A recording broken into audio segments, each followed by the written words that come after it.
Alright, so we're back here at this 97 WB.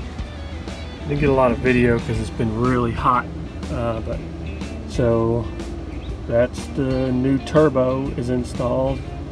We also put all brand new exhaust manifold gaskets. I don't know if you can see down in there, but so we replaced the exhaust manifold gaskets, all new charge air cooler lines or hoses,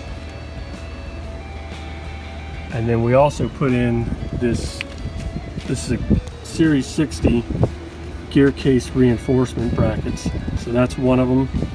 This is on the left side of the top of the gear case, and then on the right side you see these gold bolts. We got to get a nut for that one, but there's a big bracket that goes on here, and then it goes down and mounts on the side of the head. It's kind of hard to see with all these pipes down there, but it's down in there. Yeah, there it is. So that's where it mounts, right on the side of the head. So if your engine doesn't have those, you should probably add them. Early Detroit Series 60s didn't have those. They also didn't have this. Owner already has changed this over to automatic tensioner, and then also there's a change for this vent line off the 50DN, and that's what that little stud is for, and the clamp. So we did that. Like I said, we took the intake manifold off to replace a line down up under here.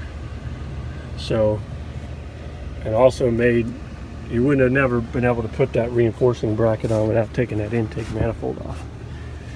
Yeah, if you look here, right there, so you have to take this intake manifold off to put that reinforcing bracket on. So if you do that, you need to make sure you get your intake, just go ahead and replace the intake manifold gaskets. So we did all that, pulled that off, so we could replace the hose down there, and then also, like I said, it worked out to put that reinforcing plate on there. So that's what we've been working on this bus, and it's all wrapped up now and be ready to fire up here shortly.